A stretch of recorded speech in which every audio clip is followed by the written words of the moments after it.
Assalamualaikum warahmatullahi wabarakatuh. Selamat malam. Terima kasih yang udah menonton part 2 dari asal-usul hantu yang ada di Indonesia.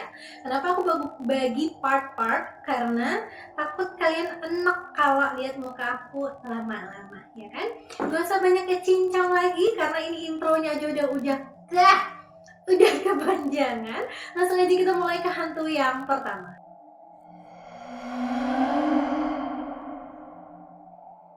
Untuk hantu yang pertama, kita punya genderuwo. Genderuwo ini digambarkan sebagai sosok hantu yang memiliki tubuh yang sangat besar, berbulu, dan sangat menyeramkan. Genderuwo sendiri ini berasal dari bahasa Kawi yang sebenarnya itu gandarua gitu loh. Atau genderuwo ini juga berakar dari bahasa Sanskerta, yaitu Gandarva, yang dipercaya sebagai sosok hantu pria yang datang dari kayangan.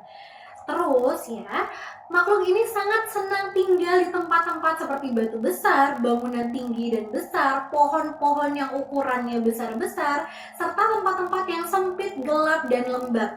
Kalau di daerah dekat rumah kalian mungkin ada tempat-tempat di atas yang aku sebutin tadi, coba dilihat-lihat, mana tahu ada sosok ini yang menjadi penunggu dari tempat-tempat itu. Tapi selain wujud yang aku ceritain tadi di atas, masyarakat Jawa sendiri percaya bahwa Gundurwo ini merupakan jelmaan dari jin atau makhluk halus yang memiliki badan seperti kera raksasa yang sangat besar, berbulu, dan memiliki warna badan yang kehitaman serta kemerahan. Nah, kalau masyarakat Sunda menyebutnya dengan sebutan hantu Gandarwo, sementara masyarakat Jawa menyebutnya dengan hantu Genderuwo. Gandarwo, Genderuwo. Beda penyebutan ya.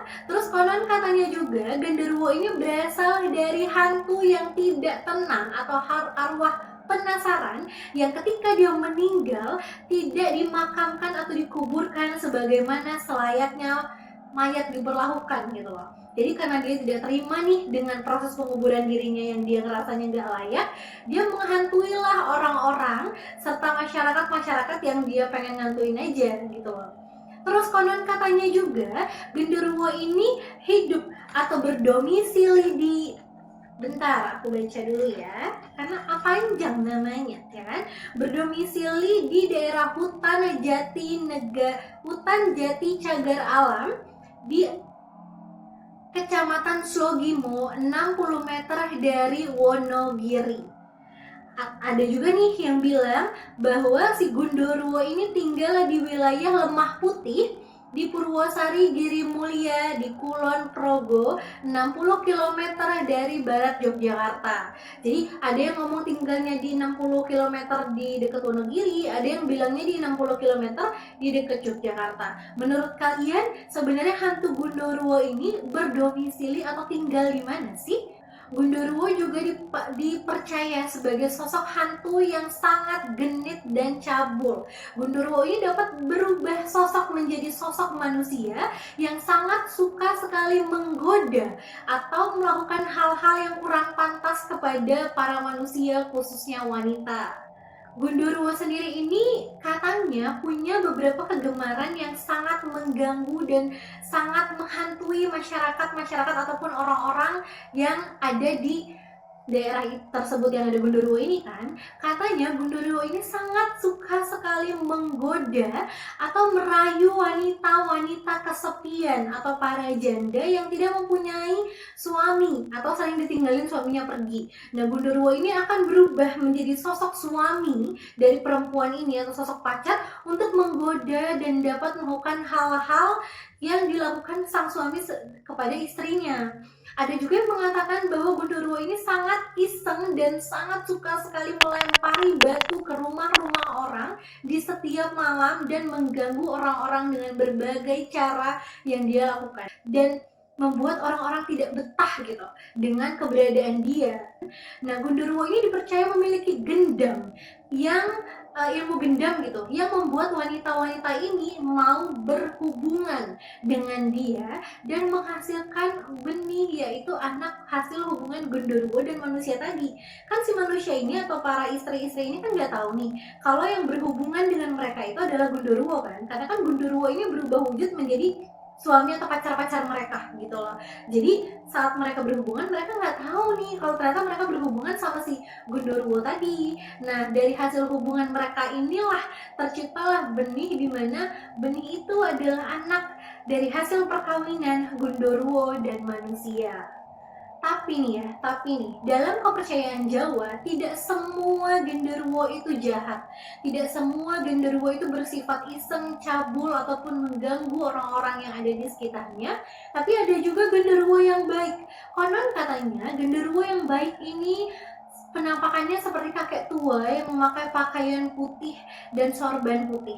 Nah, genderuwo baik ini katanya sangat baik gitu kepada manusia, hantu yang baik gitu. Genderuwo baik ini sering menjadi penjaga rumah-rumah yang kosong, melindungi rumah-rumah kosong itu dari perampokan ataupun orang-orang yang berniat jahat ke dalamnya, dan berbagai macam jenis kebaikan lagi yang menguntungkan manusia. Tidak sama dengan kelakuan saudara sebangsanya yang iseng dan sangat nauzubillah itu, ya kan? Seperti yang aku bilang tadi, hantu genderuwo ini berasal dari arwah gentayangan yang tidak dikuburkan secara layak. Ada juga yang mengatakan bahwa arwah genderuwo ini berasal dari uh, orang-orang yang meninggal dengan cara yang tidak wajar, seperti bunuh diri dan hal-hal lainnya. Jadi dia gentayangan karena belum bisa menerima nasibnya atau belum bisa menerima kematian yang terjadi pada dirinya. Gitu. Nah, kalau misalnya dari tadi kita udah ngomongin segala macam asal usulnya, berasal dari mana namanya, wujudnya dan segala macam. Nah, kita nih ada juga nih info tentang gimana sih cara mau memanggil genderuwo. Kalau kalian mau uji nyali mungkin kan, mau ya berasa nggak pernah ngeliat genderuwo terus kalian pengen lah nih manggil si genderuwo, ada cara untuk memanggil si sang genderuwo ini. Katanya memanggil sang genderuwo ini caranya cukup gampang, yaitu dengan cara membakar sate gagak saja. Hah? Gimana? Membakar sate gagak? Maksudnya gimana? Nah, membakar sate gagak, katanya kalau kita membakar sate dari daging burung gagak dengan secara tidak langsung, maka genderuwo akan dengan sendirinya datang menghampiri orang yang membakar sate gagak ini. Kenapa mudah banget sih manggil genderuwo bakar sate gagak dia datang? Karena katanya lagi nih ya, gagak merupakan hewan ataupun makanan yang sangat disukai genderuwo, serta gagak juga merupakan peliharaan kesayangan dari hantu ini. Gimana menurut kalian? Kalian mau coba mungkin, mau tes-tes uji nyali, manggil-manggil genderuwo mungkin bisa. Coba aja bakar sate gagak, tapi kalau datang beneran, mohon maaf ya, bukan salahku. Oke, nggak usah banyak, segitu dulu nih informasi yang aku dapetin soal genderuwo. Gimana menurut kalian? Mungkin kalian punya pengalaman mistis nih dari hantu-hantu yang pernah aku ceritakan sebelumnya, atau dari genderuwo ini juga? Boleh komen di bawah ya, ceritain aja pengalaman mistis kalian dengan hantu-hantu. Aku bakalan baca semua komentarnya. Oke, kita langsung aja lanjut ke hantu yang kedua.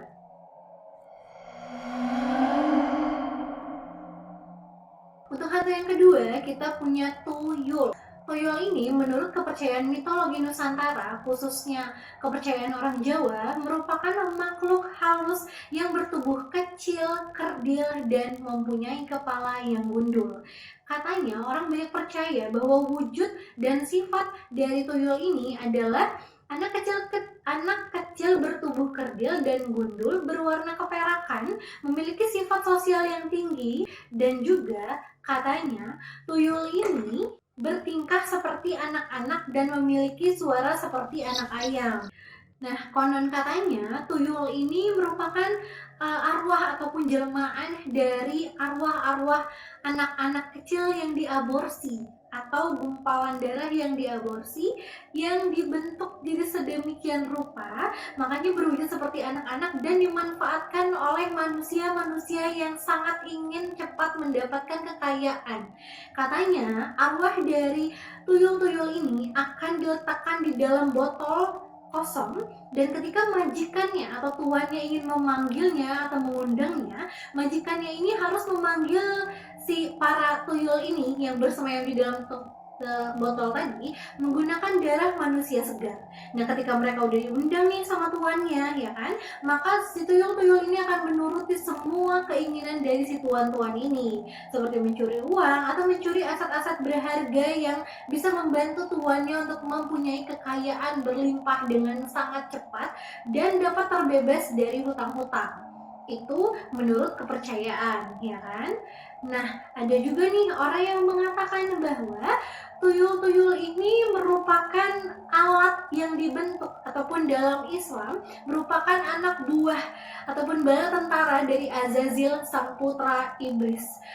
Azazil ini, si putra iblis ini tadi memiliki kecakapan dalam menganalisa informasi dan dia memanfaatkan sesuatu yang ada di Al-Quran untuk menjadikan membuat si tuyul tadi. Nah, kalau versi dari Islamnya, yang maksudnya dari yang Azazil ini ya, itu Azazil ini membuat tuyul dari gumpalan darah ataupun segumpal daging hasil dari aborsi bayi-bayi yang sangat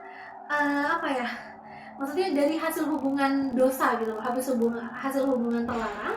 Nah, dimana bayi-bayi hasil aborsi ini kan belum punya roh. Nah, diistilah dengan roh ataupun jin dari pasukan si Azazil, sehingga gumpalan darah ini yang sudah diisi oleh roh jin dan iblis ini berubah menjadi bala tentara kecil-kecilnya si Azazil tadi dan memanfaatkannya untuk menggoda para manusia yang punya masalah ekonomi tadi dan menjadikannya alat untuk membuat manusia itu banyak dosa gitu loh, dengan memelihara tuyul untuk menjadikan manusia ini kaya tadi.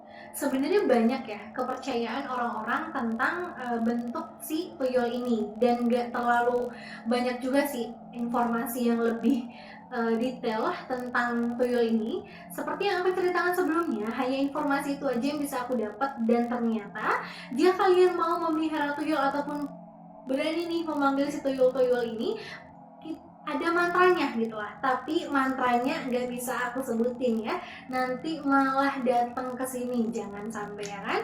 Atau saran, udahlah gak usah dipraktekin ya, walaupun kita nih misalnya tahu ataupun di daerah kalian memang punya berita tentang ini, ada tetangga kalian ataupun teman-teman kalian yang menggunakan jasa tuyul ini, udah kita nih walaupun kita kesulitan apapun, jangan pernah meminta tolong ataupun terjerumus dengan hal-hal yang menggunakan ilmu gaib, karena nanti kembalinya ke kita akan berdampak jelek juga. Udah gak usah coba-coba aja, usaha yang lebih baik aja, yang lebih positif aja ya. Dan konon katanya juga tuyul ini sangat takut dengan, bukan takut sih, sangat suka dengan cermin dan kepiting-kepiting kecil di dalam air. Jadi ada kan, pernah kan nonton di film-film gitu, ada adegan kalau naruh cermin, naruh kepiting-kepiting kecil di air, itu tuyul itu konon katanya tidak akan menjadi mencuri rumah kita, malah beralih bermain dengan itu. Gimana? Kalian percaya nggak sih sama mitos tuyul ini? Kalau aku sih percaya nggak percaya ya, namanya kita manusia di dunia nyata, pasti kita tahu betul kok kita ini hidup berdampingan dengan makhluk tak kasat mata lainnya. Jadi ya udah, intinya kalau yang kayak semacam tuyul ini, mungkin ada beberapa orang yang menggunakan jasanya dengan niat yang supaya ekonominya bagus, tapi jangan ditiru yang kayak gitu. Banyak cara yang jauh lebih baik, banyak cara yang lebih positif lagi daripada kita terjerumus dalam godaan setan.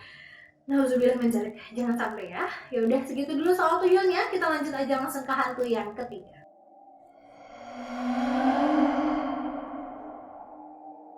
Untuk hantu yang ketiga, kita punya jenglot, di mana katanya beberapa tahun lalu, lebih tepatnya di kota Surabaya, digegerkan dengan penemuan jenglot di pantai Watu-Watu, Kecamatan Bulak. Sebenarnya cerita dan isu tentang adanya hantu jenglot ini sudah meruak luas di masyarakat Indonesia sejak tahun 1972. Lebih tepatnya di daerah Jawa Timur, di mana saat itu paranormal dan masyarakat sedang melakukan tirakatan, kalau nggak salah ya, tirakatan untuk bisa mendapatkan jenglot ini. Jadi dilakukanlah ritual tirakatan oleh paranormal sekitar, dan mereka bilang kalau mereka mendapatkan jenglot itu. Jenglot sendiri digambarkan sebagai makhluk humanoid yang memiliki rambut panjang, tubuh yang sangat kecil, kulit yang sangat kasar, gigi yang bertaring, dan kuku-kuku yang sangat panjang. Buat kalian nih yang pernah lihat TV mungkin atau membaca cerita-cerita dari mana, pasti kalian udah gak asing banget ya sama hantu jenglot dan gimana bentuknya, ya kan?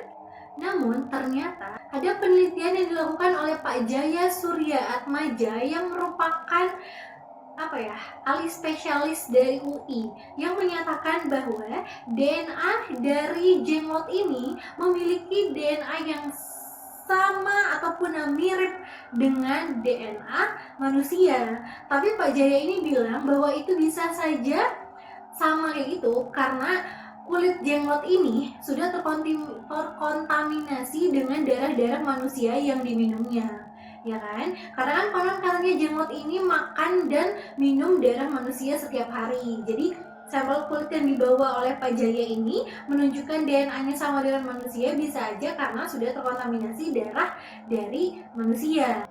Tapi di luar itu semua, banyak juga nih teori yang mengatakan bahwa jenglot ini merupakan manusia yang dikutuk dan berubah menjadi jenglot, atau ada juga yang berpendapat bahwa jenglot ini merupakan perwujudan dari manusia yang ditolak ataupun dikutuk oleh bumi. Menurut kalian, jenglot ini merupakan arwah atau manusia yang dikutuk? Komen di bawah ya. Terus ada lagi nih, katanya jenglot ini tidak memiliki struktur tulang seperti manusia. Kalau memang jenglot ini dikatakan dia adalah manusia, harusnya dia mempunyai struktur tulang yang sama dengan manusia. Tapi ternyata tidak. Nah, dari mana nih penelitian yang mengatakan bahwa jenglot ini tidak memiliki struktur tulang yang sama? Nah, penelitian ini didapatkan dari Pak Budi Sampurna DSF, salah satu staf forensik di Rumah Sakit Cipto Mangunkusumo, Jakarta. Beliau mengatakan bahwa tidak terdapat struktur tulang yang sama seperti manusia di dalam tubuhnya si jenglot ini. Yang ada hanya struktur tulang yang nyambung gitu lah, dari kepala langsung ke kaki, udah gitu aja. Jadi jenglot ini tidak mungkin manusia dan dia tidak mungkin hidup gitu loh seperti manusia. Walaupun banyak orang yang percaya bahwa jenglot ini sebenarnya hidup karena dia butuh makan darah manusia setiap harinya. Tapi lagi-lagi hal ini terbantahkan oleh penelitian yang dilakukan oleh Dr. Budi Pramono yang mengatakan bahwa jenglot ini bukanlah makhluk hidup seperti manusia yang digembar-gemborkan ataupun dipercaya segelintir orang, tapi jenglot ini merupakan benda mati karena untuk menjadi benda hidup ataupun makhluk hidup harus memiliki struktur ataupun organ-organ yang mendukung untuk tubuh itu hidup, seperti alat pernapasan, alat makan di dalam tubuh, dan jenglot tidak memilikinya. Makanya anggapan bahwa jenglot ini merupakan makhluk hidup itu terbantahkan dan ditepis karena anggapan dari Dr. Budi Pramono ini. Dan lagian aku percaya sih, maksudnya kalau jenglot itu hidup, dia balik lagi kepercayaan ya. Kalau aku pribadi, kalau jenglot hidup harusnya kan dia bisa bernafas, harus bisa ini. Ya tapi nggak tahu juga, ya itu pendapat aku. Kalau pendapat kalian, menurut kalian gimana? Jenglot itu sebenarnya makhluk hidup atau makhluk tidak hidup yang diisi oleh sesuatu agar dia hidup? Siapa tahu ya kan? Terus ada lagi katanya jenglot ini dapat digunakan untuk orang-orang yang ingin cepat kaya. Jadi orang percaya bahwa memelihara jenglot ini dapat menambah rezeki, menambah kekayaan layaknya kita melihara tuyul. Tapi bedanya kalau tuyul itu kan kita melihara tuyul ya. Kalau jenglot ini itu katanya menggunakan semacam pesugihan atau persembahan dan umbal untuk jenglot ini supaya dia dapat memberikan kekayaan pada tuannya. Udah ya, gak usah pakai begitu dah, gak usah macam-macam, karena kalau sekali terjerumus nggak akan bisa lagi lepas dari jerat iblis ataupun setan manapun. Jadi nggak usah macam-macam, udah yang lurus-lurus aja, gak usah nyobain hal-hal mistis yang aneh-aneh untuk dapat kekayaan. Oke? Terus ada juga nih yang mengatakan bahwa jenglot ini didapatkan dari hasil pertapa. Loh, kenapa nih ada orang yang bisa ngomong kalau jenglot ini hasil dari pertapa? Karena rumor ini berkembang ketika ada salah satu orang yang kita sebut saja inisialnya itu adalah YM. Nah, katanya ya, ini beritanya aku dapat dari tribunnews.com. Nah, JM ini bersaksi pada Oktober 2017 ketika dia sedang melakukan pertapaan di Gunung Mayang, di Gunung Mayang, dan uh, dia iseng-iseng gitu membakar dupa, dan tiba-tiba ada dua makhluk yang kita sebut sebagai jenglot ini datang kepadanya setelah dia melakukan pertapaan dan membakar dupa itu, ya kan? Karena si YM ini penasaran, dibawa pulang lah sama si YM ini dua jenglot tadi ke rumah. Nah, ketika dua jenglot ini sudah masuk ke dalam rumah si YM ini mengaku dia mengalami kejadian yang tidak bisa dia jelaskan, kejadian-kejadian aneh yang sangat mengganggu hidupnya. Seperti dia mendengar tangisan dan rintihan orang-orang, dan ketika dia mencari tahu nih, aduh siapa sih yang nangis gitu kan, dia tidak dapat menemukan apa-apa karena ternyata tidak ada orang yang nangis gitu loh. Dan dia juga mengaku bahwa sering sekali melihat orang yang lewat-lewat di depan kamarnya. Jadi seliweran gitu orang-orangnya. Karena si YM ini udah gak tahan nih dengan gangguan yang diakibatkan mungkin karena dia membawa dua jenglot ini pulang. Akhirnya YM ini memutuskan untuk mengembalikan si jenglot-jenglot tadi ke Gunung Mayang lagi. Dan katanya ketika dia mengembalikan dua jenglot ini ke Gunung Mayang, YM ini tidak pernah lagi diganggu, tidak pernah lagi mendapatkan sesuatu yang mengganggu dan mendengarkan tangisan-tangisan lagi. Dia udah tidak pernah diganggu lagi semenjak dia mengembalikan jenglot itu ke gunung tempat dia bertapa tadi, Gunung Mayang tadi, ya kan? Makanya gak usah macem-macem ya, yang lurus-lurus aja, gak usah aneh-aneh. Astagfirullahaladzim, kalau kayak gitu kan nyusahin diri sendiri loh.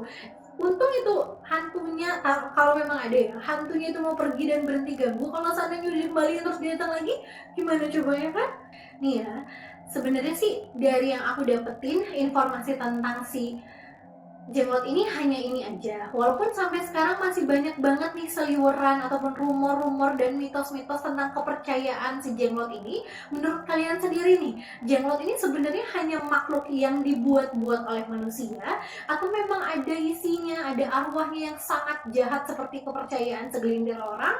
Boleh komen di bawah ya. Dan menurut hasil dari forensik dan penelitian yang tadi aku ceritakan di atas, itu membuktikan jelas kalau dari hasil penelitiannya bahwa jenglot ini bukanlah makhluk yang sama seperti manusia, dan jenglot ini bukan makhluk hidup.